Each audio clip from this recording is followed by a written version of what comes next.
Assalamualaikum warahmatullahi wabarakatuh. Perkenalkan, nama saya Zaki Hilabi dengan NIM 12112511001 dari program studi Ilmu Komunikasi. Di sini saya akan menganalisis studi kasus materi sesi 10, yaitu tentang hilangnya malu di media sosial atau sering kita sebut flexing dan lapar mata. Di sini ada latar belakang kasus, yaitu di era digital saat ini, media sosial seringkali menjadi ajang untuk memamerkan gaya hidup atau flexing yang berlebihan. Hal ini sesuai dengan poinnya itu tantangan modern, yaitu adalah godaan visual melalui media sosial serta gaya hidup yang merupakan kematian demi mengejar dunia. Kasus ini mencakup dua sisi, yaitu yang pertama ada pelaku atau konten kreator yang mempertontonkan aurat atau kemewahan tanpa rasa risih demi konten. Yang kedua yaitu adalah penikmat atau netizen, membiarkan pandangan liar, scrolling tanpa batas, melihat hal-hal yang dilarang atau memicu iri hati. Nah, di sini ada perspektif Al-Qur'an dan hadis, yaitu analisis kasus ini didasarkan pada definisi dan pilar-pilar malu yang dijelaskan dalam materi yang pertama, yaitu ada definisi malu sebagai pengenalan diri secara mendasar. Perilaku pamer atau melihat konten tidak etis terjadi karena hilangnya fungsi hati. Imam Al-Ghazali mendefinisikan malu sebagai dorongan jiwa untuk meninggalkan keburukan.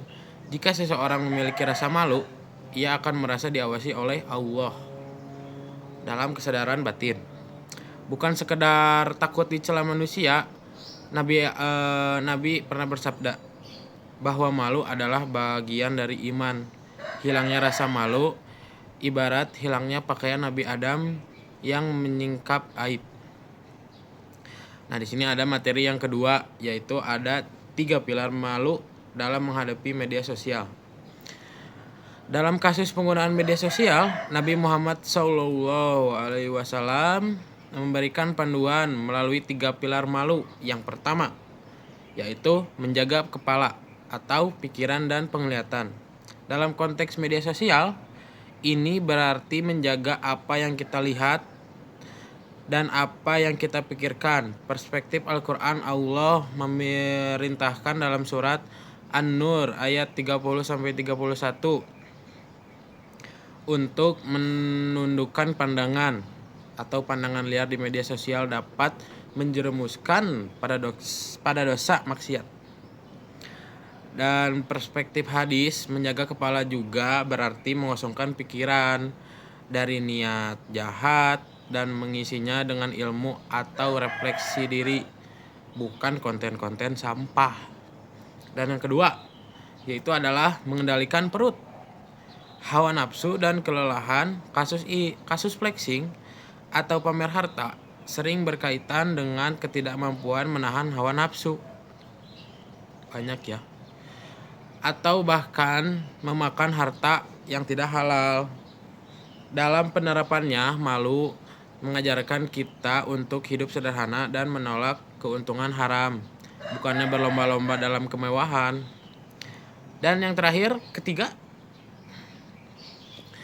yaitu mengingat kematian. Perilaku pamer dan kelalaian di media sosial seringkali terjadi karena manusia melupakan kematian dan terlalu mengejar dunia. Mengingat kematian adalah bentuk zikir paling zuzur yang menumbuhkan kesadaran untuk tidak berbuat sia-sia. Kesimpulannya, berdasarkan analisis materi yang saya dapat simpulkan bahwa fenomena hilangnya etika di media sosial atau flexing dan pandangan liar adalah indikasi menipisnya rasa malu atau bisa disebut haya dalam diri seseorang muslim.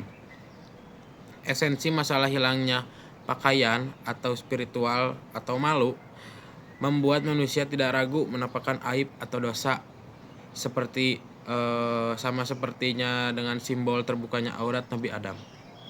Nah, di sini tuh aku akan mengasihkan solusi. Solusi utamanya adalah mengaktifkan kembali 3 pilar malu, yaitu menjaga kepala, menjaga perut, dan mengingat kematian.